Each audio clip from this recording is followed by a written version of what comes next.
At the edge of a sun-scorched valley, a lone cowboy spots a starving tribal princess, her eyes wide with desperation.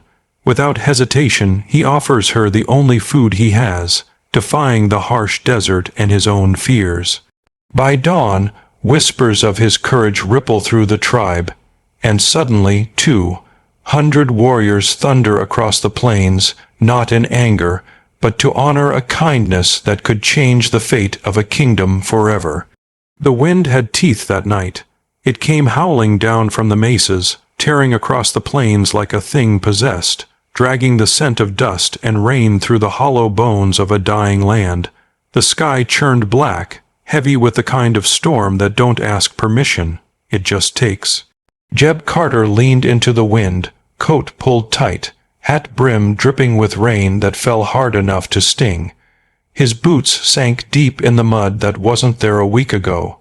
The earth, once cracked and thirsty, now drank greedily from heaven's mercy. But it was a cruel mercy, cold, violent, and late.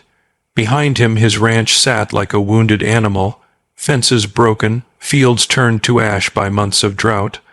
Only 3 cattle left, ribs sharp as old pickets, eyes dull with waiting for an end that never came. Jeb's hand brushed the butt of his Colt, not from fear but habit. A man alone out here had no company but ghosts and regret.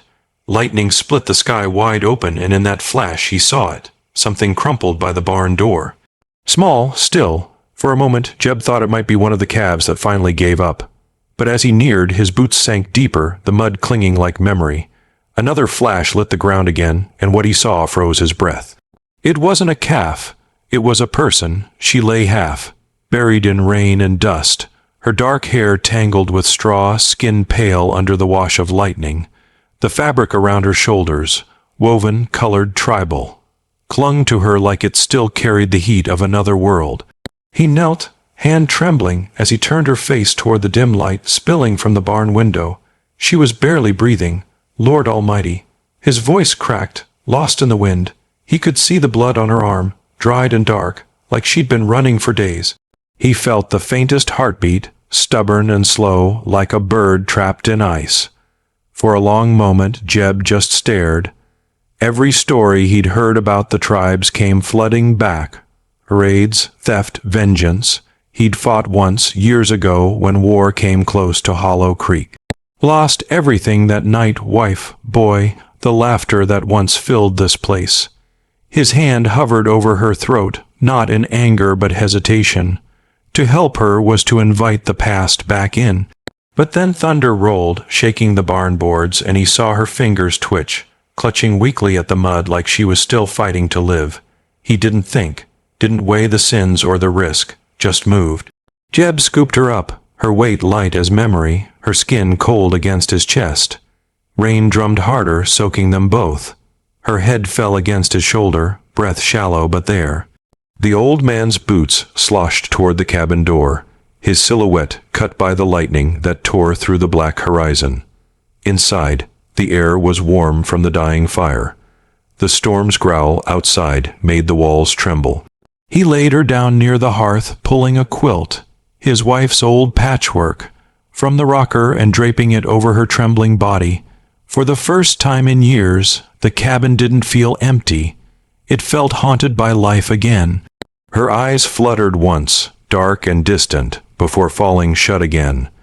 Jeb sat back on his heels, studying her face, young, too young to be out here alone. The cut along her temple was deep, but not fatal. He reached for a basin, poured what little water he had left, and cleaned the wound in silence. The storm outside screamed like a warning, but he didn't stop. When he brushed her wrist, something metal clinked faintly beneath her clothing. A necklace, silver, dull with age, marked with strange etchings. He frowned, fingers tracing it only a second before letting it be. Whoever she was, she carried a story heavy enough to bring her to death's edge. As the thunder eased to a distant murmur, Jeb sat back by the fire. His eyes were heavy, but his thoughts refused to rest. He remembered his wife's last breath, his boy's tiny boots by the door, and how Mercy had left his world long ago. But tonight, Mercy had come crawling back through the mud. He didn't know her name, her sins, or her enemies. All he knew was the storm had chosen his land for a reason, maybe to test him, maybe to redeem him. Outside, Hollow Creek hissed with the sound of new rain meeting old dust. The plains shimmered under lightning's pale ghost light. And as the storm raged on, Jeb Carter sat beside a half-dead stranger, watching the fire dance across her face, not knowing that in saving her life, he had already set the land on fire. The rain fell harder. The wind sang softer, and somewhere beyond that dark horizon, destiny began to stir. The storm's fury began to ease, retreating into distant hills, leaving the world soaked and trembling in its wake. Mud clung to boots, walls, and spirit alike. But inside Jeb's cabin, a fragile warmth pulsed like a heartbeat against the cold and chaos outside. He watched the girl, her chest rising in shallow waves beneath the quilt, her dark hair damp and plastered across her pale cheeks.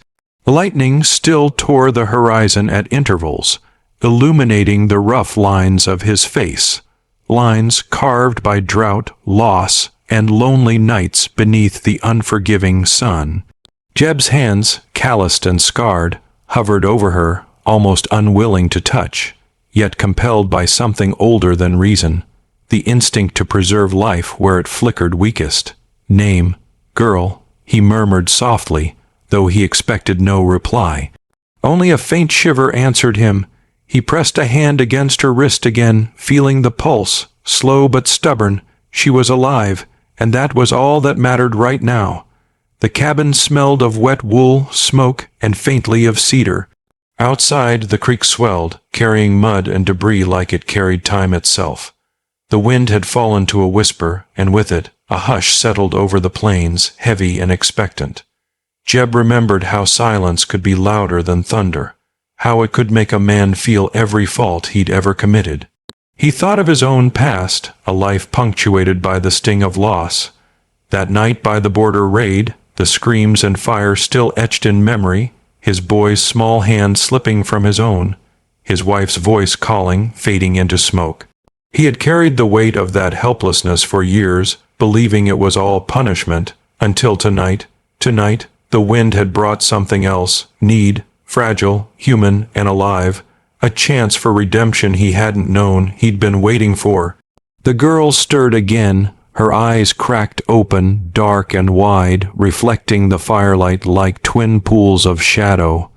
She looked at him with confusion, fear, and something else, trust, tentative and fragile. She tried to speak, a whisper caught between lips, but only a rasp came forth. Jeb leaned closer, letting her strength dictate his pace. "Easy," he said. "You're safe, here, you're safe." His voice was low, steady, the kind that carries more promise than words could hold. She blinked against the firelight, and for a moment the room seemed suspended, time stretching, holding its breath. The storm outside had passed, leaving the air crisp and the plains glistening under moonlight. Shadows danced across the walls, exaggerated and strange, painting the cabin in a half-remembered world of memory and myth. Jeb felt the quiet weigh on him, pressing like the years of solitude he had borne. And yet, in that quiet, he sensed the stirrings of something new, an unknown thread weaving his fate with hers. Ayana, that name whispered itself into his mind unbidden, as if her spirit carried it from distant mountains. It suited her strong, resilient, unbroken. And though she did not yet speak it aloud, he felt the weight of it, a name as sharp as the blade of a knife, and as soft as the dusk light falling through the cabin window. He worked carefully, cleaning the grime from her wounds with water from the basin, pressing cloth against the cuts. Her breathing steadied, each inhalation a fragile rhythm he clung to. Outside, Hollow Creek gurgled and hissed, carrying with it the scent of wet earth and rain-soaked prairie. Hours passed like minutes, and Jeb remained vigilant, the fire dying low and red. Sleep tried to claim him, but he refused, haunted by the echo of past failure and driven by the raw necessity of this moment.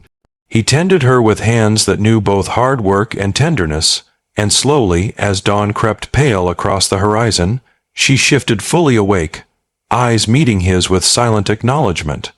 Her lips parted, voice barely a thread. "Thank you," she whispered, and in that fragile syllable a bridge formed between two worlds, the lonely frontier and a life once thought lost, now tethered together by mercy and chance. The storm had passed, but its mark remained, the mud, the broken land, the scarred earth. And on that wounded soil, Jeb Carter sat with a girl who had come from nowhere, yet carried a weight that could shift the balance of everything he knew. Outside, the first light of morning bled over the plains, and with it, the quiet knowledge that the journey had only just begun. The wind stirred again, soft and tentative, whispering through hollowed fence posts and wet grass, as if calling him forward. Somewhere beyond the hills the world waited, harsh, unyielding, yet alive. And Jeb knew, with a certainty that sank deep into his bones, that saving her tonight had set something in motion that neither of them could turn away from. The storm had ended, but the reckoning was only beginning. The dawn crept quietly over Hollow Creek, spilling pale gold across the mud, slicked plains. Rain clung to every surface, barn boards, broken fence posts, the long grass bowed under its weight. Inside the cabin, firelight flickered weakly against walls still damp from the storm, shadows curling like smoke around the room. Jeb Carter sat near the hearth, hands wrapped around a tin cup of water, watching the girl stir beneath the quilt. Her name came to him again in a whisper, Ayanna. She lay half upright now, dark hair wet and tangled, eyes wide but weary, like someone who had traveled too far for life itself to keep pace. The cut on her temple had been cleaned, her arm bandaged, yet her body trembled with exhaustion. Jeb studied her, tracing the faint rise and fall of her chest, the stubborn pulse at her wrist. The years of solitude, the ghosts of a past he had tried to bury under endless plains and unspoken regrets, pressed heavy against him.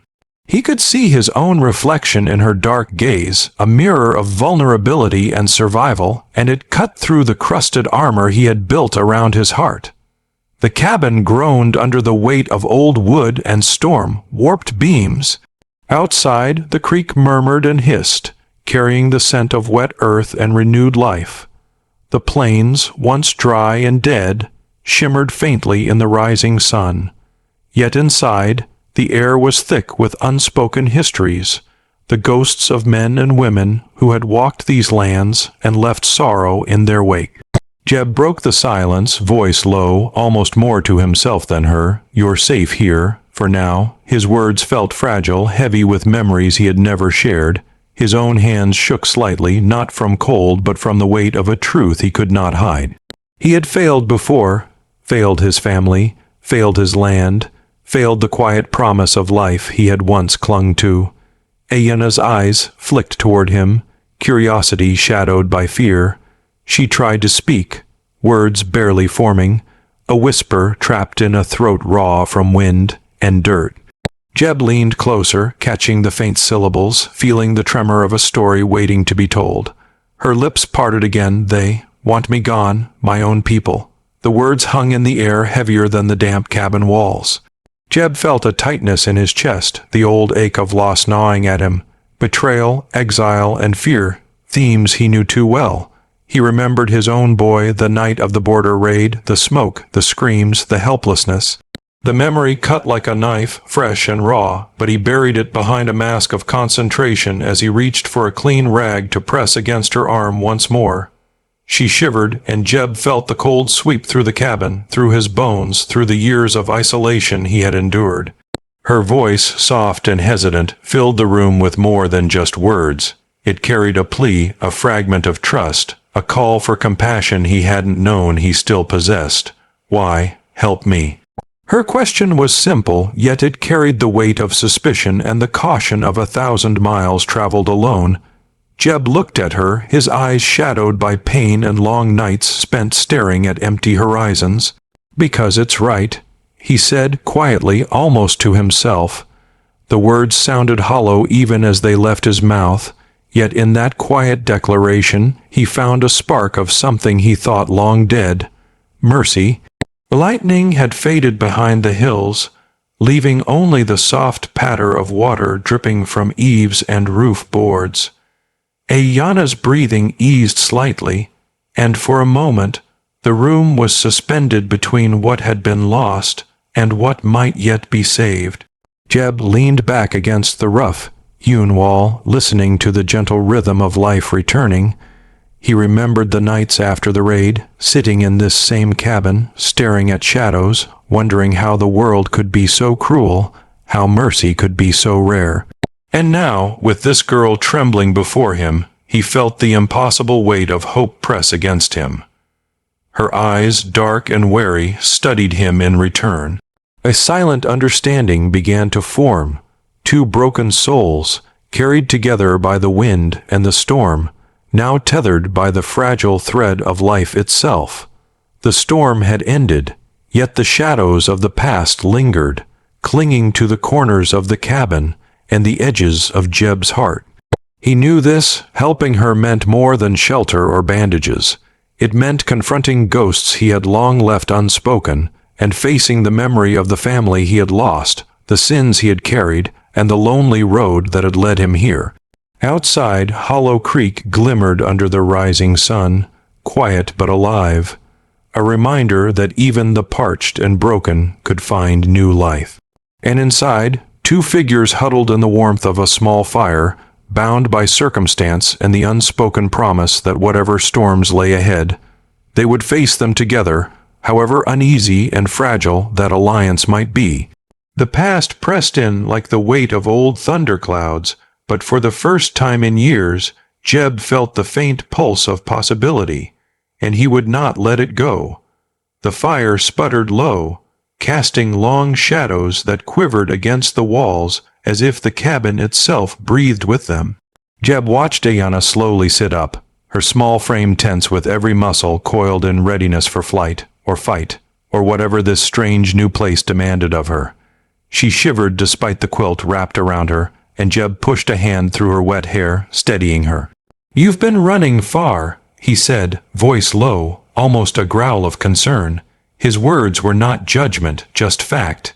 Each scar on her arm, each smear of dirt on her face, told a story that was heavier than most men could bear. He remembered the night he lost his own family, the border raid, the screams, the smoke, and the guilt that had stayed with him, lodged in his chest like a stone. He could almost see his boy's frightened eyes in hers, staring at the world with fragile defiance. Her lips moved, forming words that trembled with fear and pride alike. They wanted me to marry to someone I could never. She stopped, swallowed, and the tremor in her voice spoke volumes. Jeb nodded, understanding in ways no explanation could capture. He knew what it meant to be hunted by those you once called kin, to be exiled from the life you were born into, to carry honor and fear on your back, and still move forward. He cleaned a new scratch along her shoulder, pressing the cloth gently. "You're safe here. As long as I'm breathing, no one touches you," he said. The weight of the words settled in the cabin, not as a promise to change the world, but a vow to protect this fragile life in the ruins of his own. Ayanna's dark eyes flicked to him, searching for lies, finding none. She breathed in the warmth of the fire, a small comfort in a world that had offered her little. Slowly, she began to speak, whispering fragments of the story that had brought her to this mud-streaked refuge. Betrayal, fear, a warlord allied with white raiders, her father, once a great chieftain, stripped of power by deceit and violence. She had fled, carrying nothing but her life and a silver pendant, evidence of her bloodline and a treaty meant to bring peace long before the greed of men and lawless men had twisted it to blood and ash. Jeb listened without interruption, letting each word settle like dust in the corners of the cabin. He felt a stirring inside him, a mingling of rage and sorrow, of guilt and something he hadn't named in years. She reminded him of the boy he had lost, of the daughter he might have had, of mercy left undone in a world too harsh to grant it freely. The morning light grew stronger, pooling in pale streams across the mud-streaked floorboards. Jeb rose, fetching water and drying her hair, tending to her wounds with methodical care. Every action was deliberate, steady, a rhythm he had perfected in years of isolation. The cabin, once a place of grief, now hummed with quiet purpose. Ayana finally leaned back, eyes softening, and allowed a faint, almost imperceptible smile. She did not speak. Words were heavy, still laden with the weight of her journey. But her gaze said more than any syllable could, a cautious trust, a recognition that survival could exist alongside compassion, if only briefly. Jeb's own thoughts drifted to the choices that had brought him here, the storms weathered, the lives lost, the nights spent staring at the empty horizon. For a moment, the ghosts of his past hovered near, whispering of mistakes made, mercy with, held, and love torn away. Yet in her presence he found a tentative reprieve, a sliver of redemption stitched from the ragged fabric of chance and courage. Beyond the cabin, Hollow Creek wound its way across the plains, glimmering with the morning rain. The world was quiet now, holding its breath after the storm, waiting to see if life would persist in the wake of destruction. Jeb felt the same tension in his chest, a fragile hope that he had not felt in years. Ayana stirred again, this time more deliberate, reaching for the silver pendant that hung around her neck. She pressed it into his hands without words, letting the metal warm against his skin. The insignia, intricate and ancient, carried weight he could almost feel, a tangible connection to a people and a promise he did not yet fully understand. He looked at her, really looked, and saw not just the girl who had collapsed in the rain, but the daughter of a chieftain, a survivor, a warrior in waiting. He felt the first ripple of something dangerous and vital, an alliance born not of necessity, but of shared purpose and quiet defiance against the cruelty that stalked their lands. The fire flickered low, the last embers casting a soft glow over their faces. Outside, the plains lay damp and waiting, roads erased by the storm, but not the footprints of fate. Jeb knew deep in his bones that nothing could remain the same. The past would follow, shadows would rise, and the choices made in this cabin would ripple far beyond its walls. For now, though, there was silence. Two lives stitched together by chance, tending to wounds visible and invisible, learning that even amidst sorrow and loss, mercy could carve a path forward. The storm had left the land broken, but in its wake, a fragile trust had been forged, one that neither time nor fear could yet undo. The dawn broke pale and hesitant over Hollow Creek, mist crawling across the fields like a restless specter. The mud, still soft from the storm, clung to boots and hooves alike, every step a muted thump in the hushed morning. Jeb Carter moved quietly, rifle slung over his shoulder, eyes scanning the horizon where fence lines twisted in broken angles and crows gathered like watchful sentinels. Something had shifted in the night. Tracks, too deliberate to be stray cattle, marked the edges of the barn, footprints pressed deep into the wet earth. The wind carried a faint rhythm beyond the hills, a drumbeat that thudded in his chest like a warning. He crouched, tracing the prints with a careful finger, each groove telling a story of someone, or many, watching, waiting, calculating. Ayana stirred behind him, rising on trembling arms, dark eyes wide but sharp. Her gaze swept the mist with a quiet defiance, a warrior's awareness that had been honed through flight and exile. She did not speak, yet Jeb could feel her heartbeat echo his own, a tension wrapped in silence, the unspoken understanding that the world outside these walls was no longer neutral. He knelt beside her, voice low, carrying authority tempered by caution. "They're close," he said, watching the horizon blur in the fog, "closer than they should be." She nodded, comprehension soft but firm, her small hand brushing against the silver pendant at her neck, as if drawing strength from it. Lightning from the night before had left the air electric with possibility and danger alike. Mist clung to the broken fence posts, curling around the wire like ghostly fingers. Crows shifted restlessly, wings whispering against the chill air, and Jeb felt the old, familiar thrill, the one that had kept him alive through border raids and desert storms, the awareness that every shadow might conceal a threat, every silence a lie waiting to strike. Ayana's voice, when it came, was quiet, precise. "They hunt me, my people, and the warlord, they want me gone. The words were simple, but they carried the weight of betrayal, exile, and a life spent fleeing. She drew herself taller, despite her exhaustion, the small figure standing resolute in defiance of forces far larger than herself. Jeb nodded, feeling the pulse of something larger than both of them. History, vengeance, and a world poised on the edge of violence. He lowered himself to examine the tracks again, noting the patterns, the spacing, the direction. Whoever had come through last night had purpose, and purpose in Hollow Creek rarely brought mercy. Ayanna's gaze flicked toward the distant hills, dark shapes barely visible through the fog. She traced the contour of the land with her eyes, as if mapping it in memory. Her lips moved, words almost swallowed by the mist. I am Ayanna, daughter of a chieftain. They want me married to a man allied with the White Raiders. I refused. Her voice faltered, but the defiance lingered, sharp as a knife's edge. Jeb felt a chill that had nothing to do with the morning air. Her confession hung between them, and in that instant, he understood the magnitude of what they faced. The plains were not just a battlefield. They were a crucible, and they were both trapped within it, bound together by need, honor, and the fragile thread of trust that had been stitched during the storm. He checked his rifle once more, the cold metal a familiar comfort. Every step beyond the barn door would demand vigilance. Every heart beat a measure against danger. And yet, in the quiet moments between the mist and the horizon, he felt the stirrings of determination, an unspoken promise that he would not allow fear to dictate his actions. The crows lifted abruptly, startled by a sound too distant to discern but close enough to warn. Jeb's gaze snapped to the hills, hand tightening around the rifle.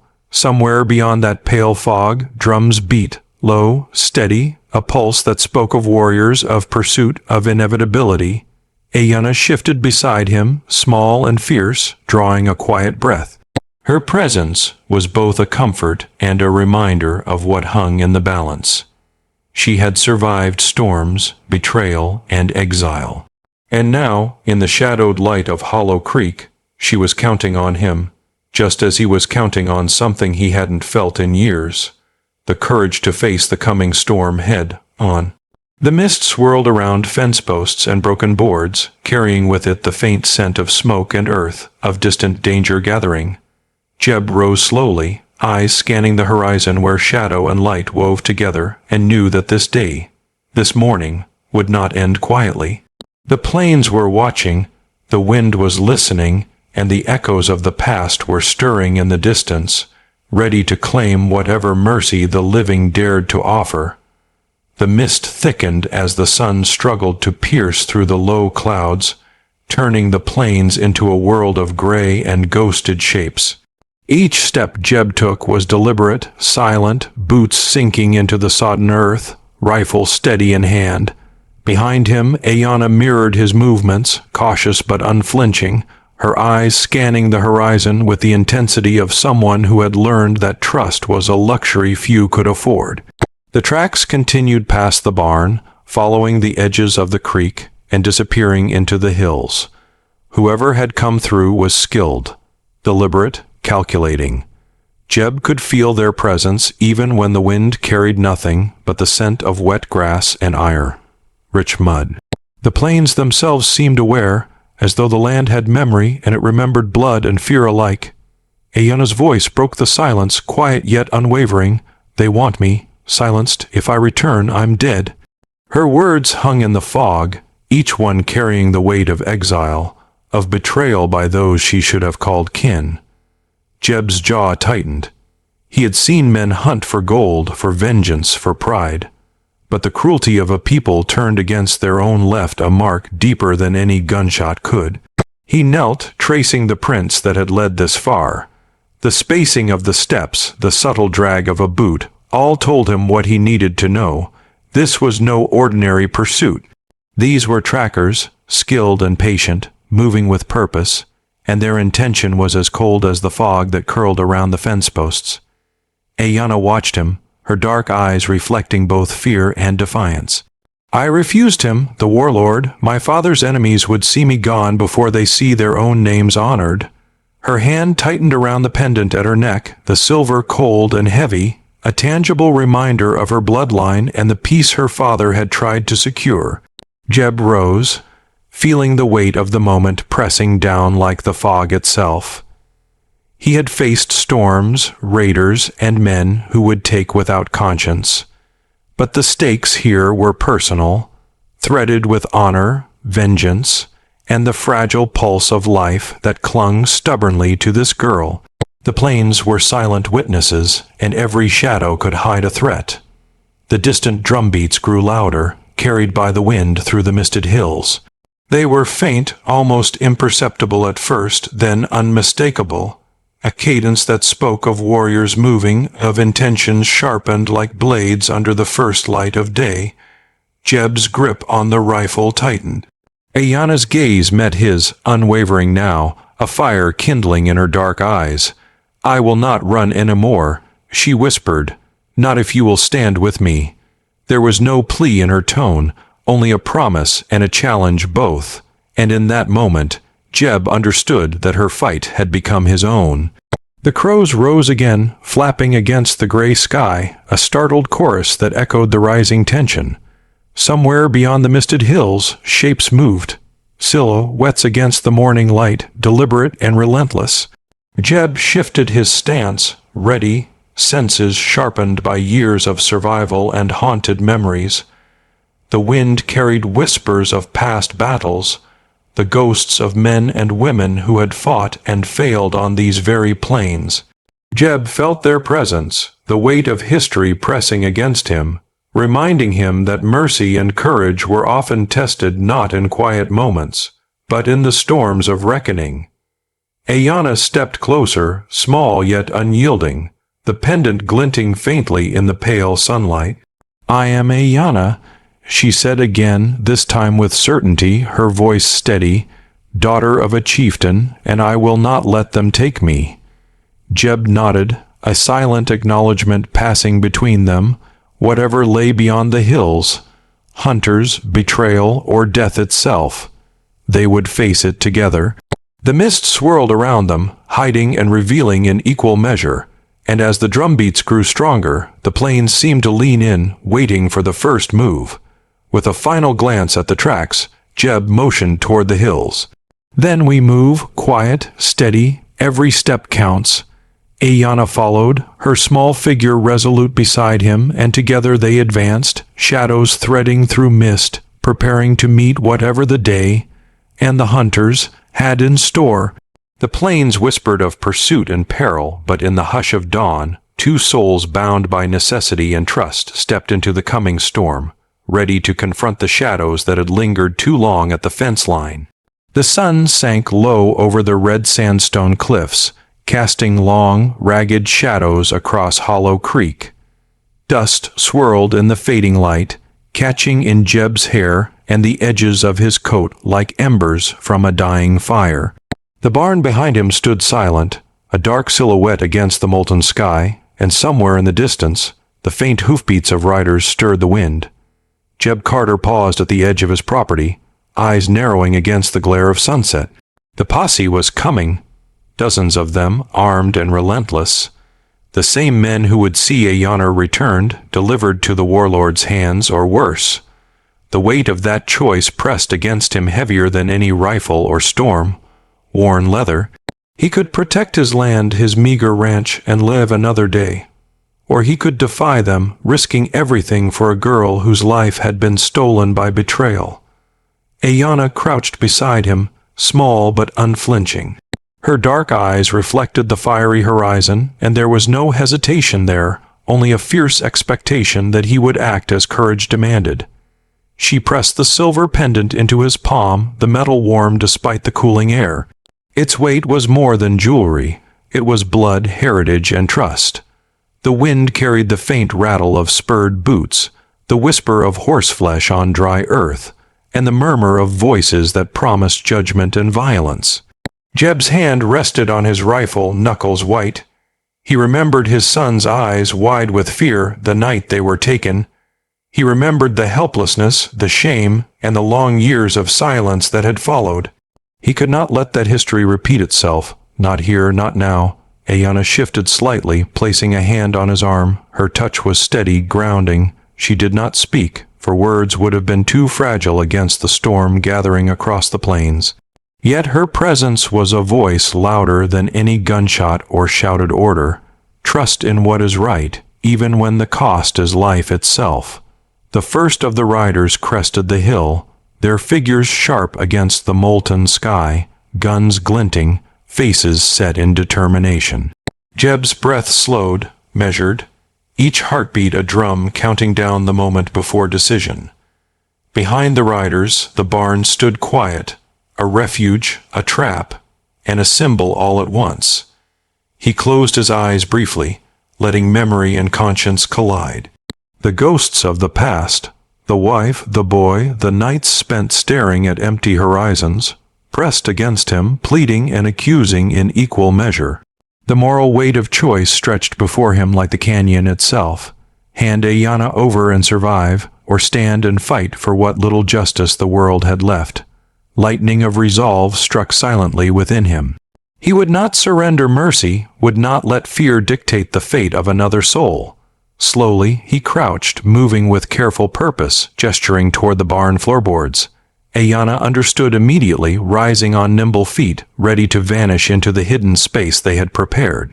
The first rider shouted, voice cracking across the plains. Their horses pawed the ground, dust and anticipation rising in waves. Jeb stepped forward, standing in plain sight, rifle ready but not yet raised. His eyes met theirs, unwavering, calm, carrying the weight of a man who had lost everything and yet would not lose his honor again.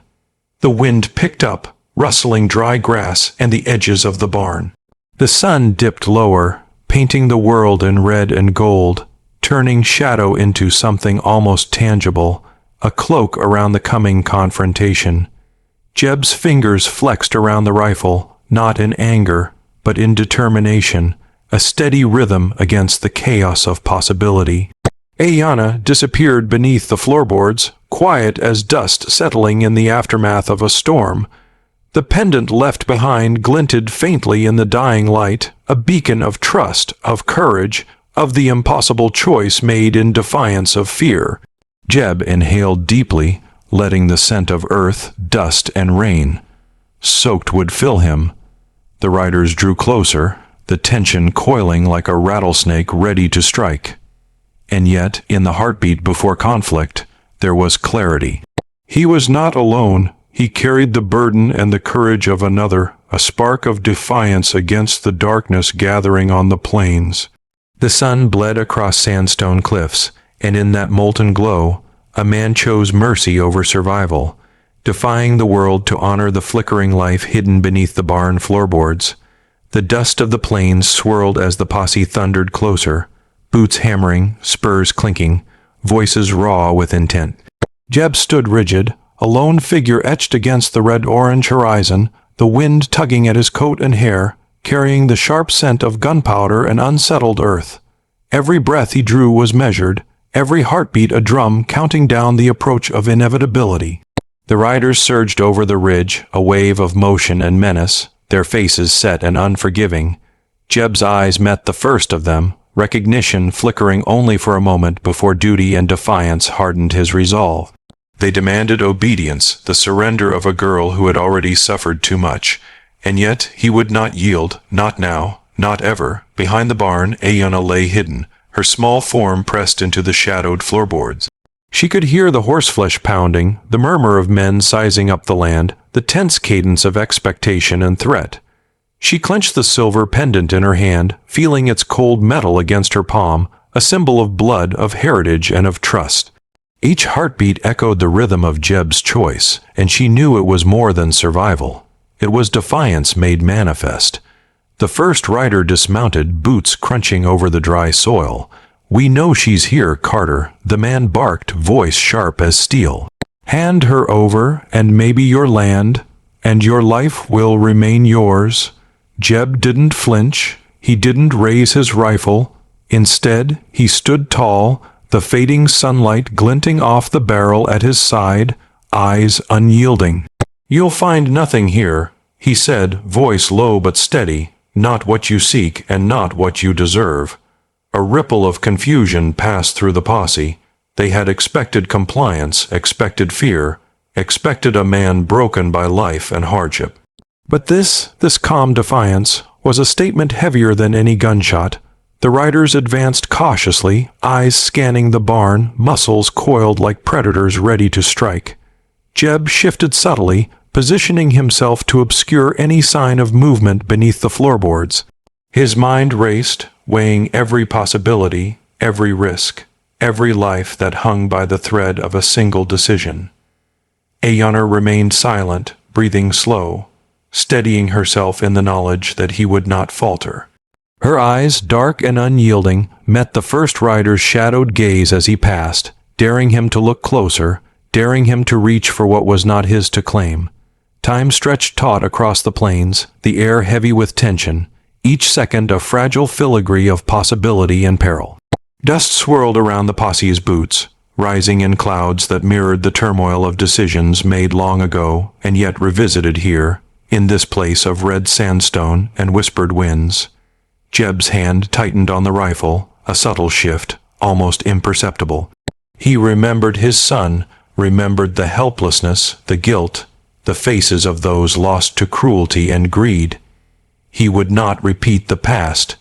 His choice was clear: protection over survival, honor over fear, life over surrender.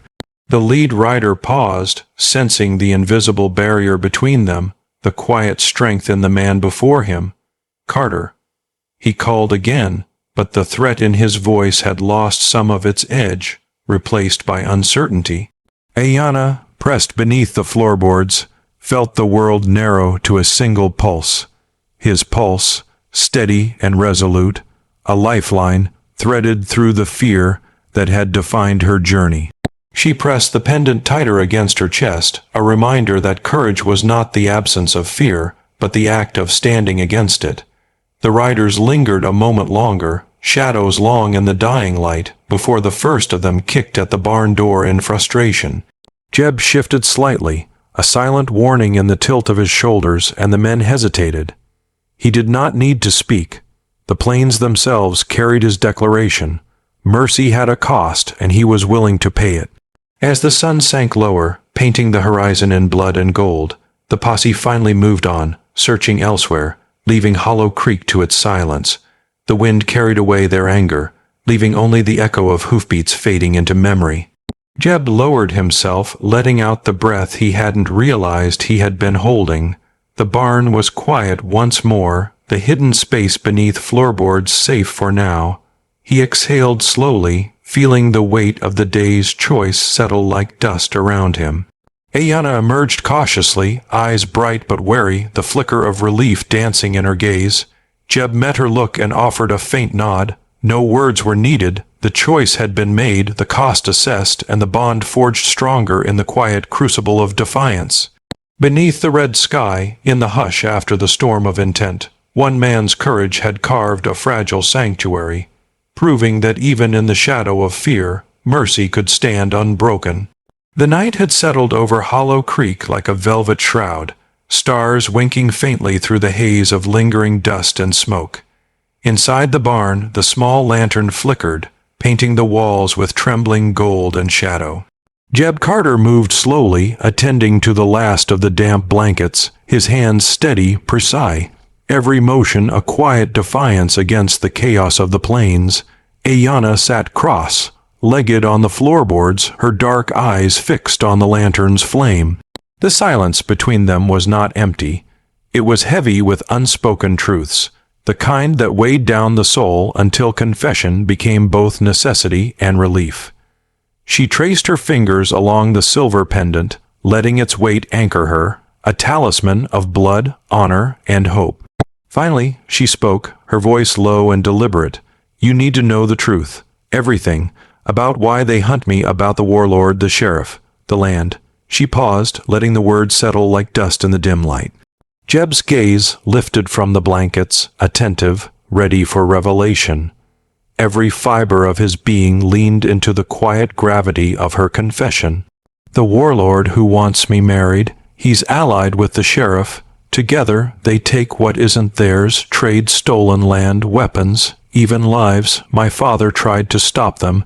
He tried to sign treaties to keep peace between our people and yours, but greed and blood drowned reason. Her fingers clenched around the pendant, silver cold against her palm. That is why I fled, why I trusted no one. Jeb leaned back against the wall, feeling the weight of her words sink into the bones of the barn itself. The sheriff, the same man who had torched a man's life without conscience, had reached even here, pulling strings that tied law to violence, greed to survival, and the warlord, a name whispered in fear across the plains, now intertwined with her fate. She looked at him then, eyes dark and unwavering. I don't ask for your mercy, Carter, I ask for your trust. We fight the same enemy, not just for me, but for everyone they would crush. Her tone was not pleading. It was declaration, a summons to action, a challenge to honor.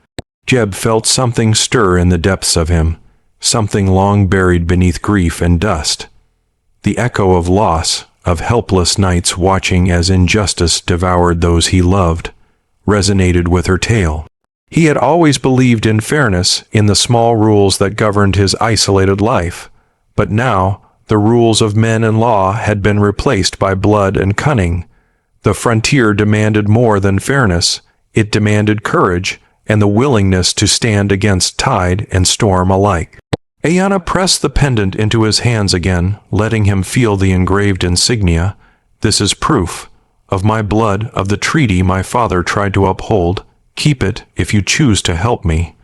Her words carried weight, heavier than any rifle, stronger than any oath. They were the proof of history, of justice denied, of a future still possible if courage could be summoned. Jeb studied the pendant, tracing the intricate lines with a finger calloused from years of labor and survival. The silver was smooth, unyielding, yet alive with meaning. It spoke of honor, of lineage, and of the delicate thread of trust now binding them. In its gleam, he glimpsed the truth of the plains. Justice was fragile, mercy rarer than water, and alliances forged in the quiet of night often carried the weight of survival. He looked at Ayanna, really looked, and saw not just the girl he had saved, but a warrior, a daughter of a chieftain, a symbol of resistance. She had fled death, betrayal, and the relentless greed of men, and she now offered him a choice. Stand by her, face the darkness together, or retreat into the safety of his solitude and regret. The wind whispered through the cracks in the barn, carrying with it the scent of dust, smoke, and the faint tang of rain yet to come. Outside, Hollow Creek slept uneasy, unaware of the fragile covenant being forged within the flickering lantern light. Jeb's mind weighed possibilities, futures, and consequences, but for the first time in years clarity pierced the fog of hesitation. He rose, careful not to startle her, and met her gaze. No words were spoken, yet the understanding was mutual.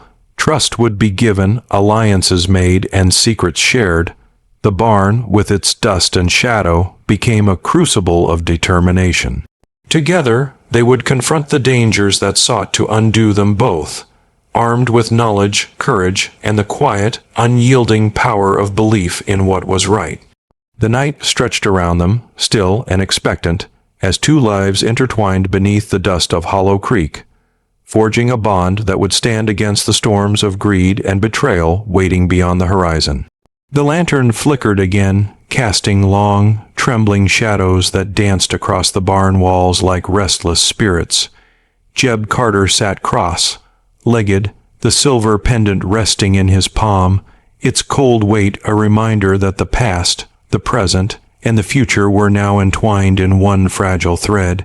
The air smelled of dust, rain, soaked earth from the storm, and the faint tang of iron, a scent that spoke of blood and survival alike. Ayanna leaned closer, voice steady, carrying the cadence of someone born to command respect, even in secrecy. The sheriff, he has no honor. He believes law is his alone, that the weak must bow. He's used the warlord to tighten his grip, to silence anyone who might oppose him. Anyone like me. Her dark eyes glimmered in the lantern light, fierce and unwavering. They won't stop at me, Carter. They'll take your land, your cattle, anyone who stands in their path. Jeb's jaw tightened, a storm stirring behind his calm exterior. He had faced greed, violence, and death before, but this was systematic, insidious, threading corruption through both land and life. The barn seemed to shrink around him, walls bearing witness to a moment of truth. And in that truth he understood the price of inaction. Ayanna shifted, unrolling a small, worn map she had hidden within her cloak. The parchment was fragile, edges frayed from travel and concealment. She traced a path with a slender finger, pointing to settlements, secret hideaways, and the territories under the sheriff's control. This is where they move, where they strike. If we wait, more will die, more land will be lost. But if we act... Her hand hovered over the pendant again, over the proof of her bloodline and the treaties her father had sought to honor. We might have a chance. Jeb studied the map, eyes scanning every line, every mark, every indication of danger. He felt the weight of history, of blood, pressing down like the stones of the sandstone cliffs outside. The plains were not kind to the hesitant or the fearful. Mercy demanded courage, and courage demanded choice. Ayanna's voice softened, though it retained the steel beneath her words. I trust you, Carter. I've trusted few, and each betrayal has cost lives. But you saved me when no one else would. That means something, even if it costs you everything. He exhaled slowly, letting the words settle like dust in the barn's quiet air.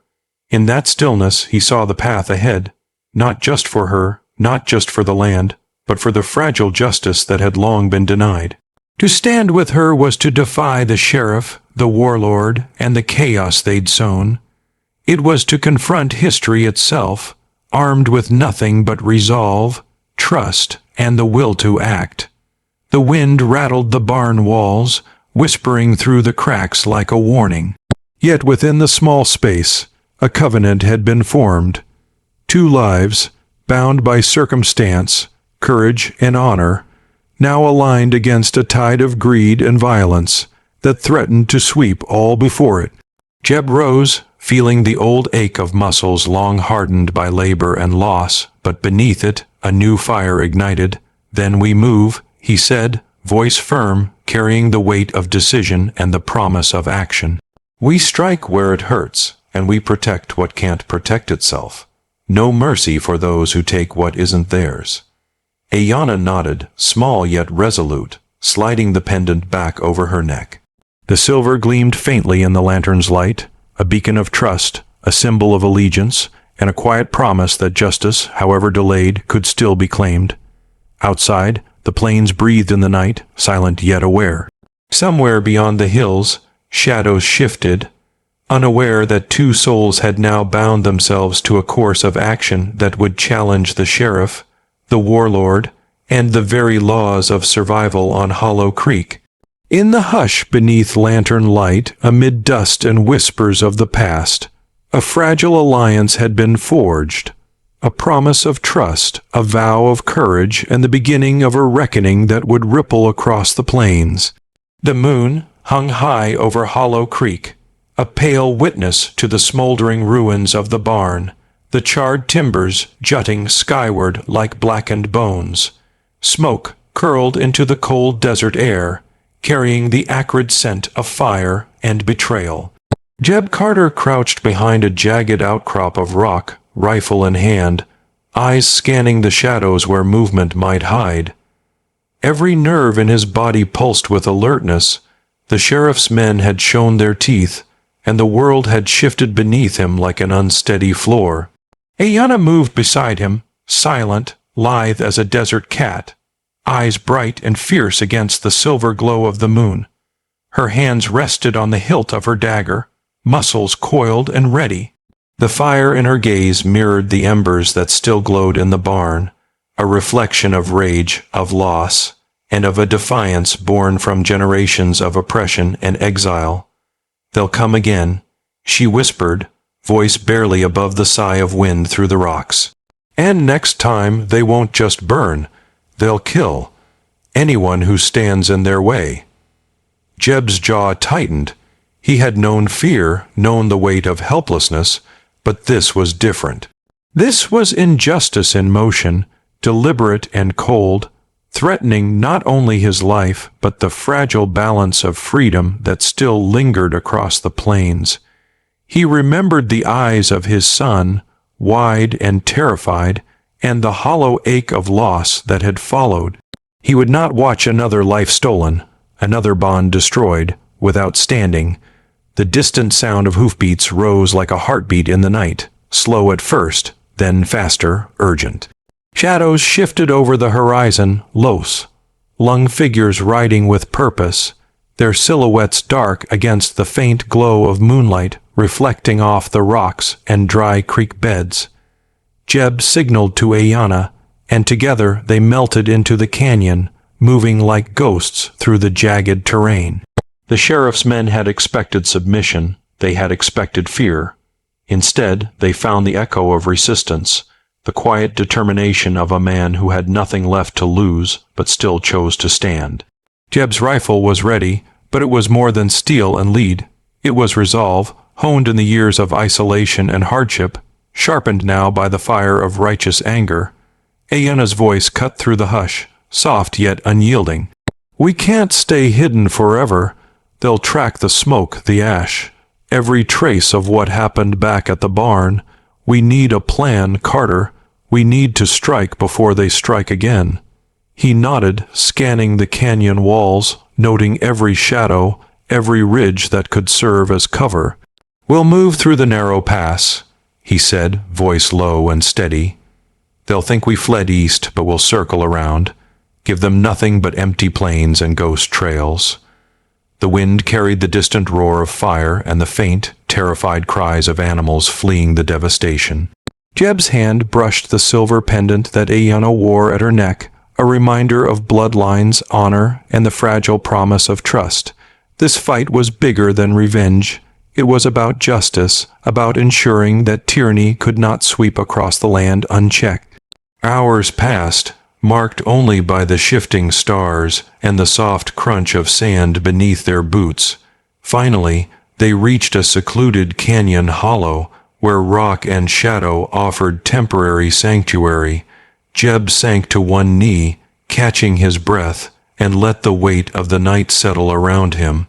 Ayanna crouched beside him, eyes scanning the horizon, unblinking. "You're ready," she said simply. "Your heart is in this, Carter. I can feel it.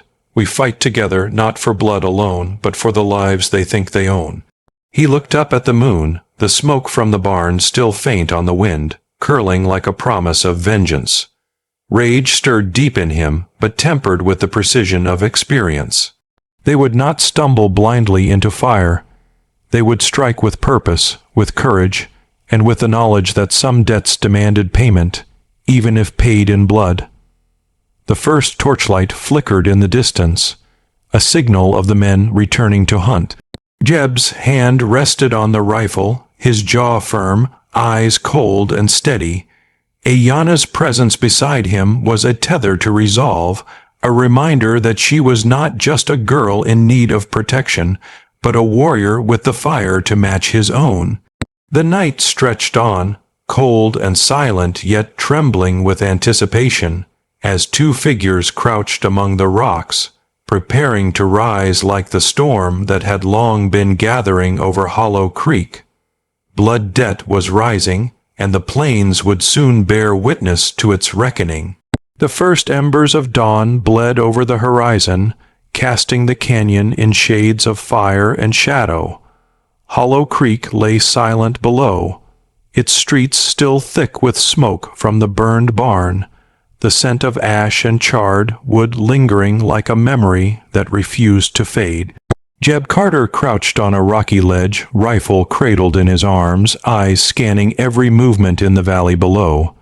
The sheriff's men were restless now, prowling, searching, driven by rage and the scent of retribution. Ayanna knelt beside him, dagger in hand, eyes narrowed against the pale light. Her posture was poised, coiled like a panther ready to spring. She had fought beside warriors before, but never with a man who carried both grief and justice in equal measure. His presence steadied her, grounded her in a way the wilderness itself could not. "They'll be at the creek soon, she murmured, voice tight with urgency. "If we strike too early, we risk being trapped. Too late, and they'll have the advantage." Jeb's gaze swept the terrain, mapping every ridge, every shadowed path, every dry gully that could serve as cover. He could almost see the pulse of the land, the way the wind cut across the plains, how the dust would carry sound, how the light would betray or conceal their approach. He breathed slowly, focusing, letting anger and grief sharpen into clarity rather than chaos. A group of men appeared first, the sheriff's enforcers moving like predators along the edges of the town. Horses stamped impatiently, and the faint glint of rifles caught the first light of morning. Jeb counted them, noting patterns, formations, weaknesses. Each man represented threat and opportunity, and he felt the weight of the lives that hung in the balance. Ayana's hand brushed his arm, a brief contact, a signal of solidarity. She spoke softly but with steel beneath her words. "We can't just defend. We must make them pay for what they've done, for the barn, for Hollow Creek, for the lives they've stolen." He nodded, jaw set, eyes narrowing. The fire in his chest burned now not only with the heat of vengeance, but with the resolve of justice. The rifle rose, aimed not in anger, but in precision. Every shot calculated, deliberate, a punctuation against tyranny. From their perch, they moved as shadows, silent as dust, weaving through the canyon walls, descending upon the sheriff's men with the suddenness of a storm. The first shots rang out, sharp and echoing, cutting through the morning like a clarion call. Horses reared, dust and panic rising with the cries of startled men. Jeb and Ayana advanced, a silent whirlwind of motion and fury, striking where the enemy was weakest, vanishing before they could respond. The battle swelled, chaotic and rhythmic, the air thick with smoke, sweat, and the tang of gunpowder. Jeb's mind remained clear, each movement deliberate, each breath measured, each decision tempered by the memory of loss. He fought not for bloodlust, but for balance, for retribution tempered with mercy, for the lives that had no voice against the sheriff's greed. Ayana moved beside him, striking with the skill of her people, a warrior's grace in every motion. Her dark eyes flashed with defiance, the silver pendant catching the light as she ducked behind cover and reappeared, a phantom of retribution. Together, they became a force neither the sheriff nor his men could anticipate. By mid-morning, the valley lay fractured, chaos reigned, and the sheriff's men had begun to falter. Jeb's eyes found the sheriff himself, standing defiantly at the edge of the burned barn's remains. Rage and grief flashed across the man's face, but Jeb did not aim with hatred. He aimed with sorrow, with justice, with the weight of every life lost to the sheriff's corruption. The shot rang out, precise, echoing across the plains. The sheriff fell, not with a scream, but with the quiet surrender of a man who had long since chosen the wrong side of history. Around them, the remaining men scattered, retreating into the dust and shadows, leaving Hollow Creek to its fragile reclamation. Jeb sank to his knees beside Ayana, chest heaving, the wind tugging at their hair and clothes, carrying the acrid scent of smoke and victory. She placed a hand on his shoulder, eyes meeting his, fierce yet softened by relief. "It's done," she whispered. "For now, it's done." The canyon lay still once more, the first rays of sun igniting the cliffs in a fiery glow. Hollow Creek would heal, scarred but alive, and two souls, bound by blood, trust, and justice, stood amidst the remnants, ready to face whatever dawn would bring next. In the cold fire of that morning, two warriors learned that vengeance tempered with courage could turn a night of ruin into a day of reckoning, and that blood debt, once claimed, could rise to illuminate even the darkest canyon. The first light of dawn spilled across the canyon ridges, painting red mesa in gold and crimson, a land carved by wind and time into jagged beauty. Mist curled through the hollows, clinging to rocks like memory, whispering secrets of the past and warnings of the future. Jeb Carter and Ayana rode silently along the narrow trail, the horses' hoofs striking sparks against stone and dust, hearts beating in quiet anticipation. The hidden village emerged from the morning haze like a memory half remembered, encircled by high cliffs and the shadows of watchful sentinels. The warriors of Ayana's people moved with caution, eyes sharp, hands resting on weapons that gleamed faintly in the sunrise. Suspicion hung in the air, thick as smoke, heavy with the weight of betrayal and exile. Every figure in the village seemed poised at the threshold of decision, friend or foe, stranger or savior. Ayana guided her horse toward the center of the village, the silver pendant at her throat catching the sun's first rays, reflecting a glimmer of hope and lineage. Jeb followed, shoulders squared, face drawn, yet calm, a man who had stared into the abyss and returned to stand among the living. The warriors watched, every eye assessing, measuring the balance of courage, truth, and intent. The wind carried murmurs of recognition, whispers of tales told in half, light and half truth. Stories of Jeb Carter, the lone cowboy who had saved their princess from the jaws of death, defied the sheriff and the warlord, and returned unbroken from the fires of Hollow Creek. Rumor, myth, and reality merged in the cautious hearts of the people, forming a tension that was electric, palpable. Ayana dismounted, stepping into the center of the circle, her voice ringing clear and steady. "These are the man who saved me, the man who stood against the sheriff and the warlord when all else faltered. He carries no greed, no desire for conquest, only the courage to do what is right." Her eyes swept over the gathered warriors, piercing yet honest, carrying the weight of heritage and the plea for trust. A murmur ran through the crowd, hesitation, disbelief, the flicker of doubt colliding with curiosity. Hands twitched near weapons, ready to strike if deception was sensed. Yet in the folds of Jeb's posture, the measured calm of one who had risked life and limb, there was a truth they could not deny. He did not bow, he did not plead, he did not embellish. He simply stood, witness to the same dangers they had endured for generations. The old chief, stooped with age yet unbowed in spirit, stepped forward, eyes narrowing as they studied the cowboy. The wind lifted his silver hair, carrying the scent of sage and sun-baked earth. "You bring your life to the edges of ours," he said, voice low, measured, yet carrying authority that silenced whispers. "You enter a place where blood remembers betrayal. Speak truthfully, or leave before your presence becomes a curse upon us all." Jeb's voice cut through the dawn, steady and deliberate. "I am no friend to greed or tyranny. I seek no land, no reward, no favor. I only seek to stand against injustice and protect the lives that deserve it. She is under my care because it is right, not because it serves me." A hush fell over Red Mesa, broken only by the soft wind through the canyons and the distant cry of a hawk circling above. Eyes shifted, measuring, weighing the sincerity, the resolve, the courage that radiated from this lone man who had come from the plains like a storm wrapped in human form.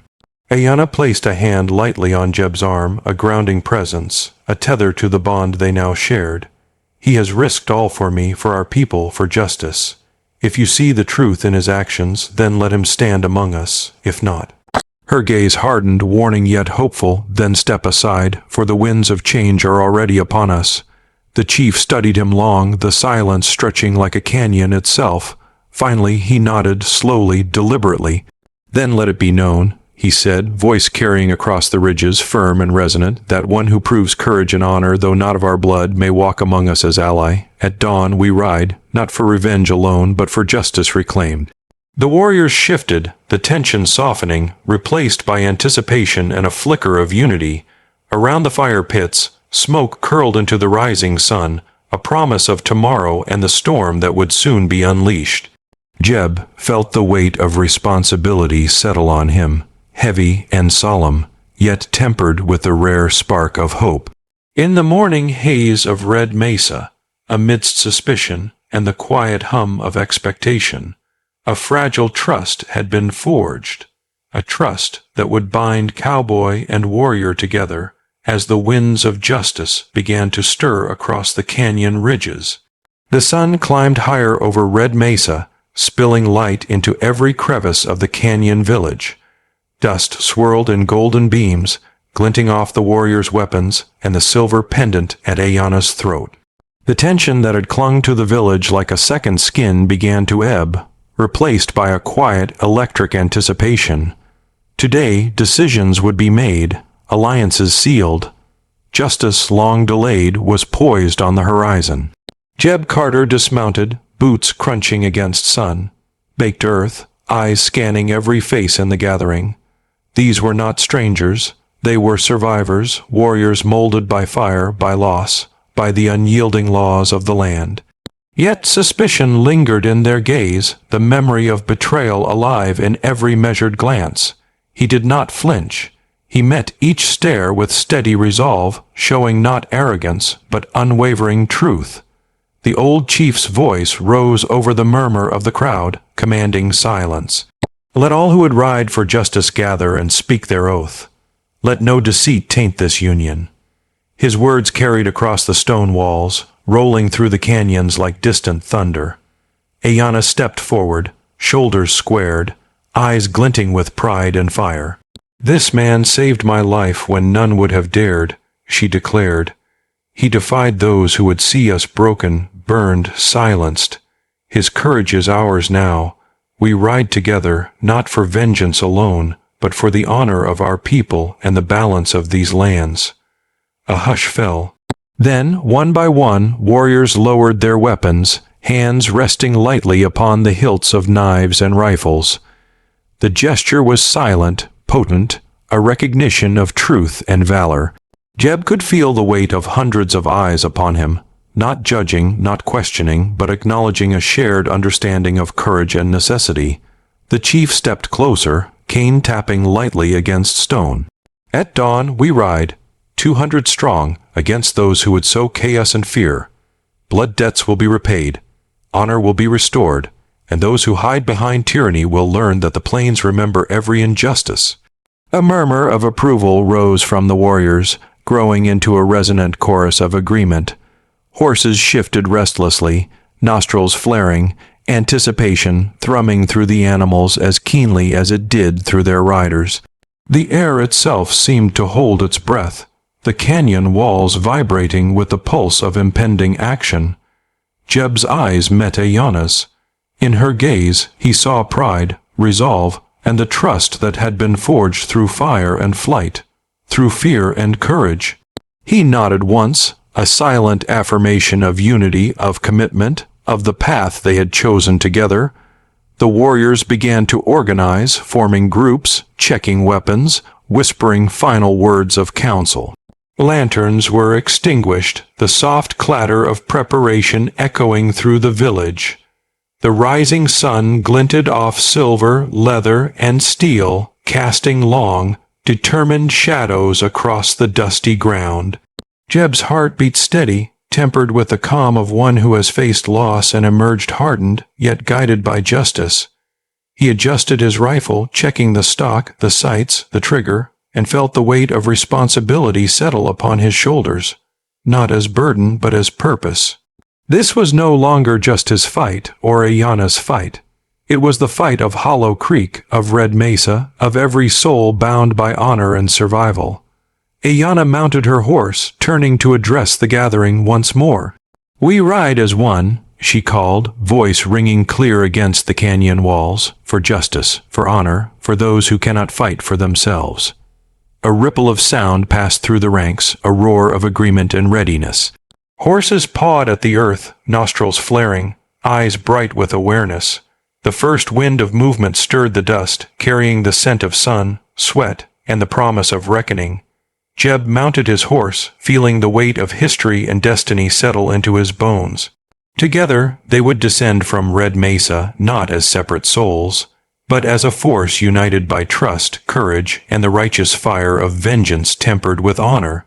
As the morning haze lifted over the canyon, 200 riders prepared to thunder across Hollow Creek, a living storm of justice and resolve.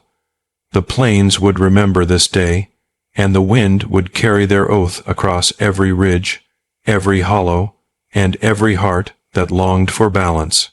Dawn broke over Hollow Creek in muted shades of red and gold, the sky streaked with smoke and the promise of reckoning. The town lay in uneasy silence, the remnants of the burned barn still smoldering at its edge, sending tendrils of gray into the cool morning air. Jeb Carter and Ayanna crouched behind a ridge overlooking the town, eyes scanning, hearts steady but taut with the knowledge that what came next could not be undone. The first stirrings of life came from the town's outskirts, horses stamping impatiently, the sheriff's remaining men moving with the clumsy confidence of those who believed the morning still belonged to them. Their whispers carried on the wind, unaware of the storm gathering above the cliffs, a storm not of thunder or lightning, but of 200 warriors poised to ride. Ayanna leaned close to Jeb, voice low, almost a murmur against the desert breeze. They think they control this place. They think fear is stronger than honor. They are wrong. Every man and woman here who stands with us will remind them that Hollow Creek is not theirs to command. Jeb's eyes swept over the town below, noting barricades, shuttered windows, and the thin line of the sheriff's men. He felt the weight of every life in this place, the settlers, the innocent, the cattle, the memories buried in its soil. This was more than vengeance, it was balance, restoration, and the quiet justice that had long been denied. The warriors began to stir behind him, their horses shifting, hooves scraping stone and dirt, anticipation humming through their veins like electricity. The drums of Red Mesa were carried on the wind, a deep, resonant heartbeat that echoed through the canyons, through the plains, and into the hearts of those who would fight. Jeb tightened his grip on the rifle, feeling its familiar weight, the cool metal grounding him. Beside him, Ayanna's dagger glinted in the morning sun, her eyes burning with resolve. The air was thick with anticipation, the silence pregnant with the tension of what was to come. A distant shout broke the quiet, a signal from the sheriff's men. They were unaware that the valley had already been claimed by the eyes above, that every ridge and shadow concealed those who carried justice with them. Jeb and Ayanna shared a brief glance, a silent understanding passing between them. There would be no hesitation, no faltering. The moment demanded courage, precision, and resolve. With a sudden movement, the warriors surged forward, descending from the cliffs like a tidal wave of motion and purpose. Horses thundered across the plains, hooves striking sparks from stone, hooves drumming against the dust, shaking the earth with the force of righteous fury. The sheriff's men looked up in shock, rifles raised too late, hearts pounding with the sudden realization that they were outmatched, outnumbered, and outwitted. Jeb rode at the forefront, the weight of the rifle balanced against his shoulder, eyes fixed on the center of town where the sheriff had taken position. His heart beat with a mixture of grief and resolve, each pulse carrying the memory of loss and the promise of justice. Ayanna was beside him, eyes fierce, body taut with the rhythm of battle, every movement precise, every strike calculated. The air was thick with dust, the smell of gunpowder and horseflesh mingling with the early morning sun. Riders collided with the sheriff's men, the clash of steel and the bark of rifles echoing across Hollow Creek. Jeb moved through the chaos with the calm of a man who had faced death and returned. Each shot measured, each decision deliberate. The town became a theater of motion and sound, the rhythm of battle punctuated by the cries of the desperate, the clash of metal, and the steady, unstoppable advance of 200 riders united by justice and honor. In the first light of dawn, Hollow Creek would bear witness to a reckoning, a storm of courage and sacrifice descending upon those who had long believed themselves untouchable. And at its heart, Jeb Carter would stand, not as a man seeking glory, but as a harbinger of justice for the plains he called home. The clash in Hollow Creek raged like a living tempest, sunlight glinting off rifles and knives, the air thick with smoke, dust, and the metallic tang of blood. Horses screamed and reared, hoofs striking the wooden boardwalks, shaking the town with a rhythm that mirrored the heartbeat of vengeance. Jeb Carter moved through it all with a singular purpose, eyes locked on the saloon at the town's center, the fortress of the sheriff who had stolen so much from the land and its people. Ayanna fought beside him, a blur of motion and steel, her dagger flashing in the dawn, every strike precise, every movement born from years of warrior training. Her presence grounded Jeb, a tether in the chaos, reminding him that this was more than his fight. It was the fight of Hollow Creek, of Red Mesa, of the lives that had been trampled under greed and tyranny. The sheriff appeared in the doorway of the saloon, revolver in hand, face twisted in fear and rage. He barked orders, but the words were drowned by the thunder of hooves and the roar of warriors descending upon his men. His eyes met Jeb's across the chaos, and for a moment time slowed. Two men, separated by history and betrayal, now faced each other in the crucible of consequence. Jeb's hand steadied on the rifle, every muscle coiled, every breath measured. He did not speak, did not shout. There was no room for anger or vengeance, only the quiet, unwavering weight of justice. The sheriff leveled his gun, but the rhythm of the battle, the force of the 200 warriors, and the certainty in Jeb's eyes unnerved him. With a single, deliberate movement, Jeb advanced. Shots rang out, punctuating the dusty dawn, each one precise, each one a declaration that tyranny would not stand. The sheriff ducked, firing blindly, but the moment had passed. Jeb closed the distance, rifle lowering, and with a steady hand and calm heart, ended the threat not in rage, but in solemn necessity.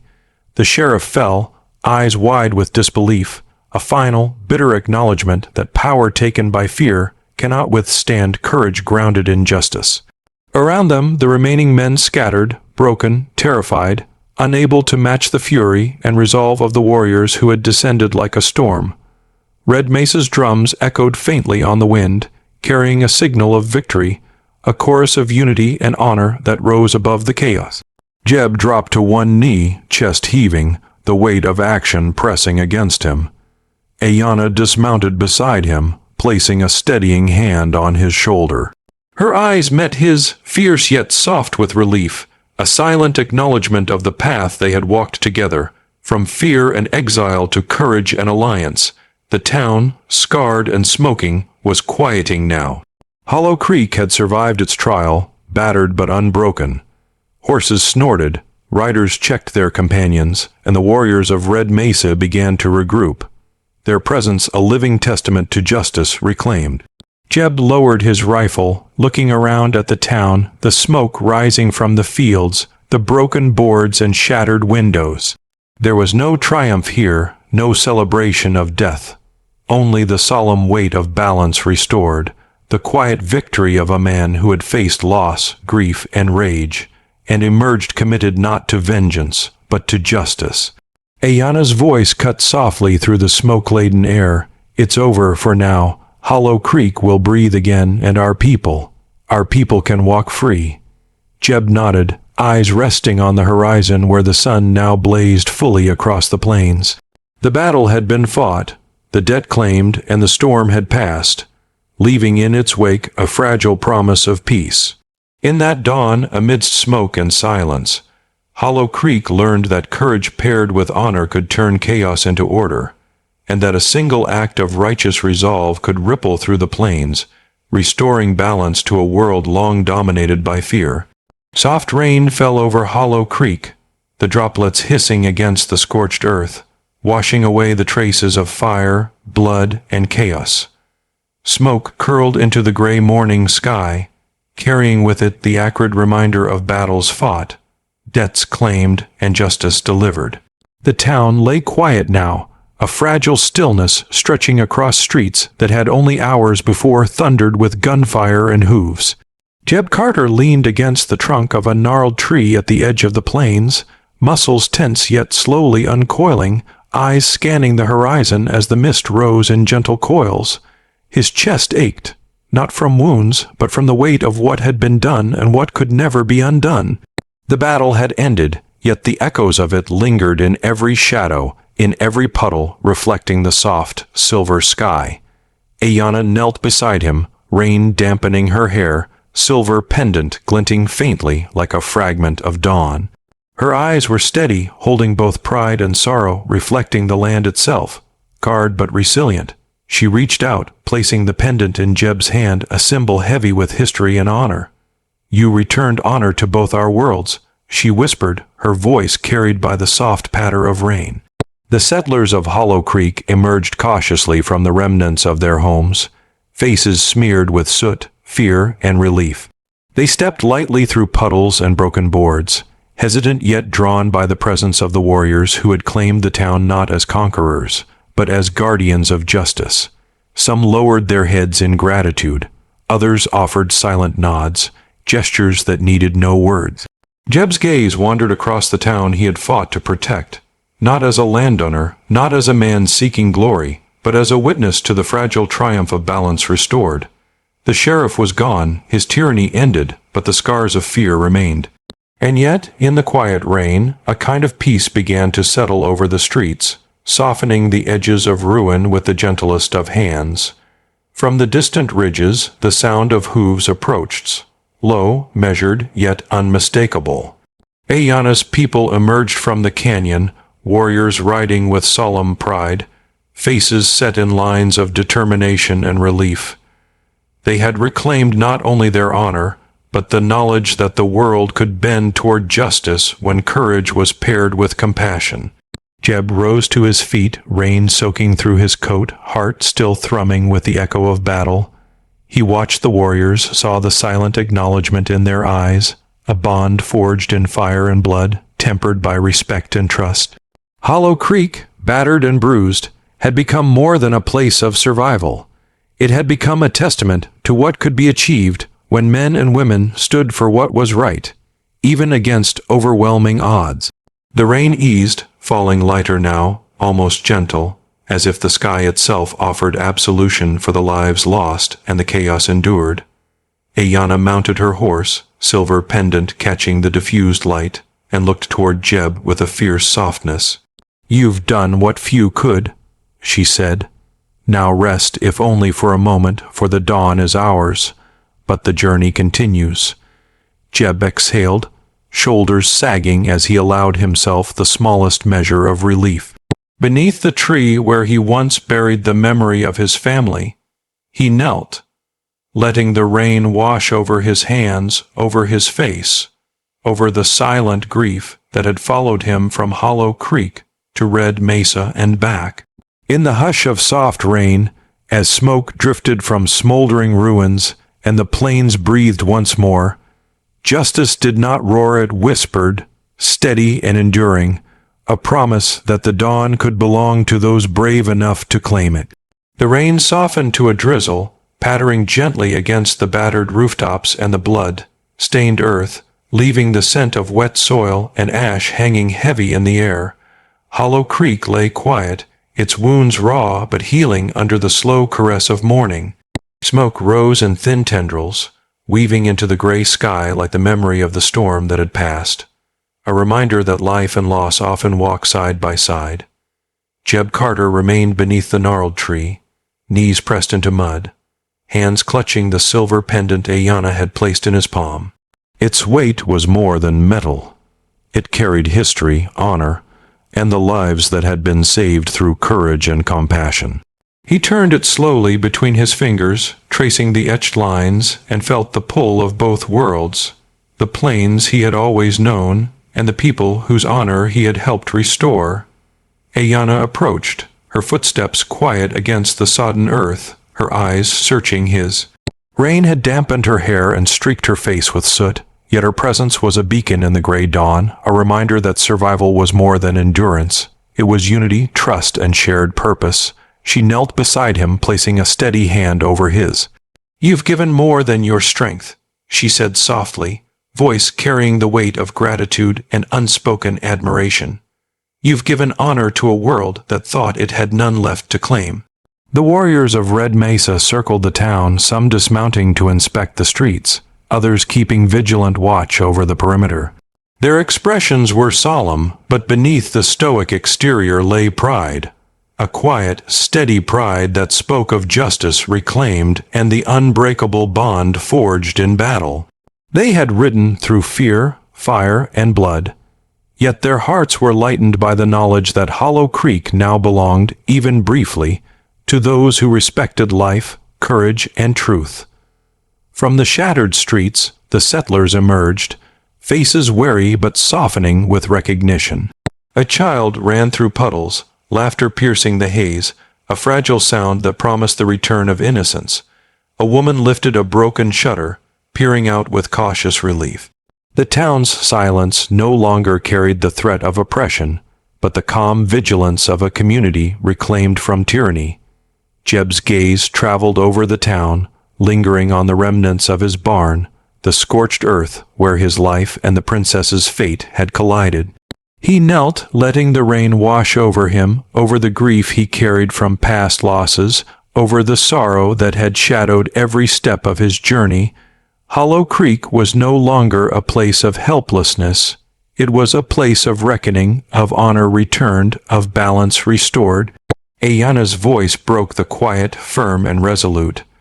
The dawn belongs to those who stand for what is right.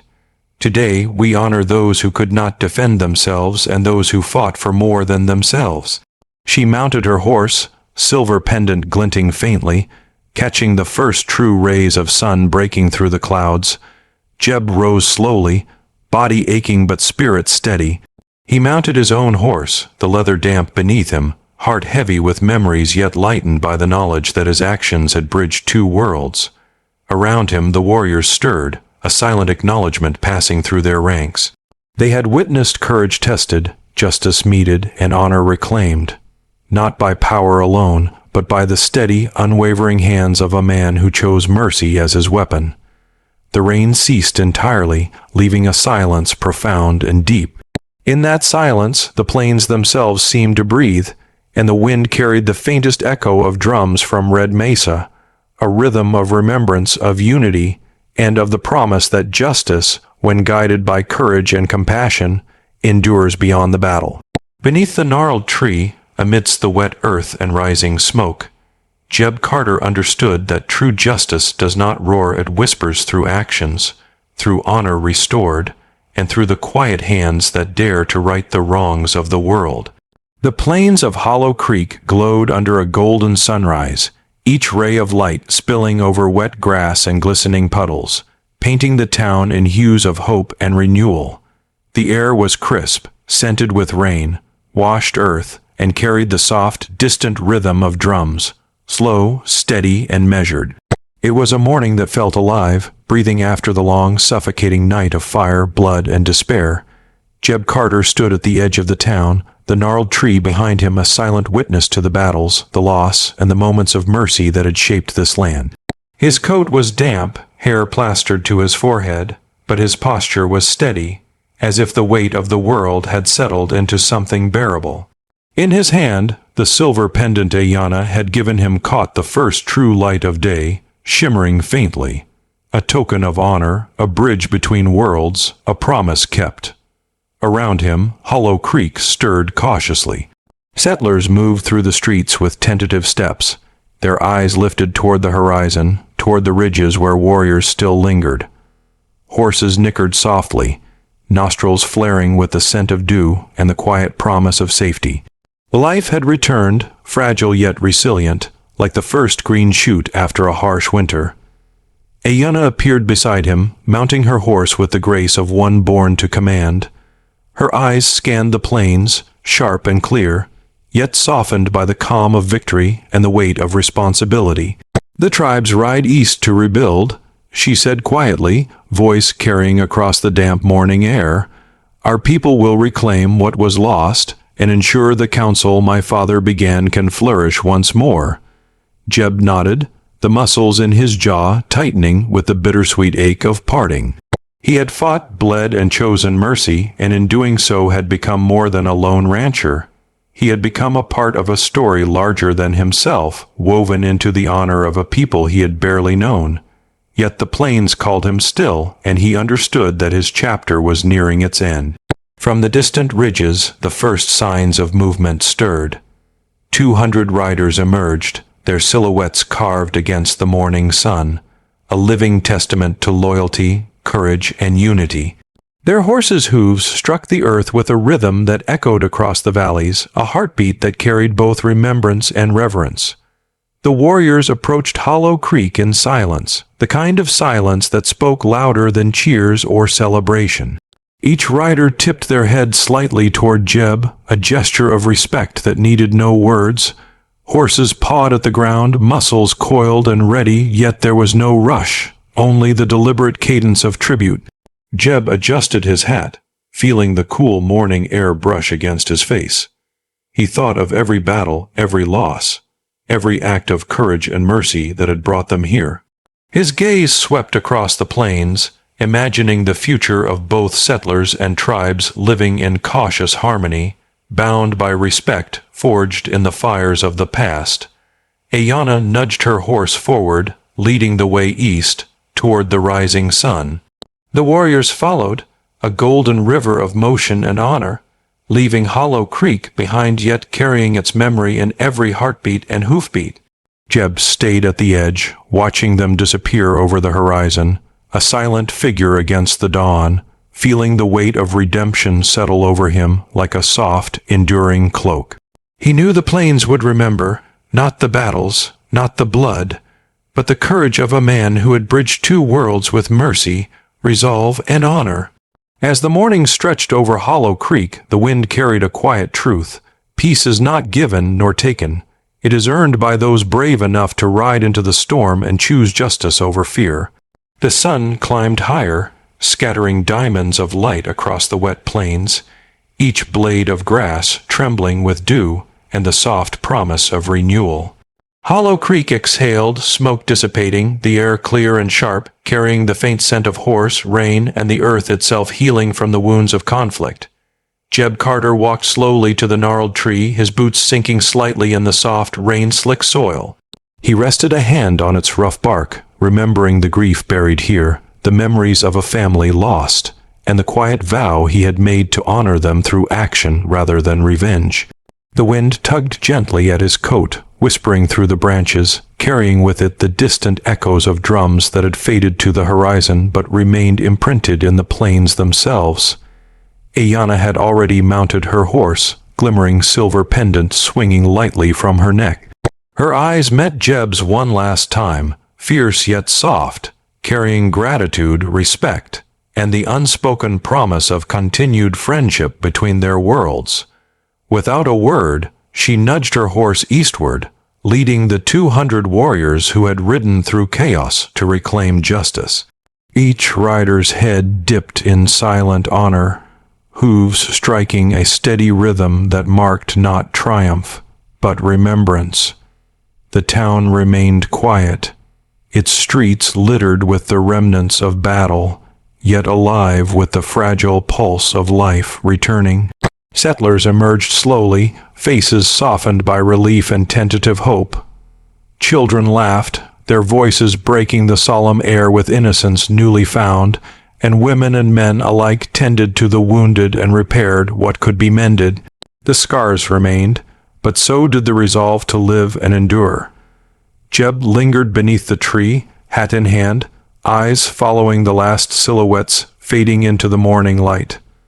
The plains stretched endlessly before him, gold and green mingling with shadows still clinging to hollows and ridges.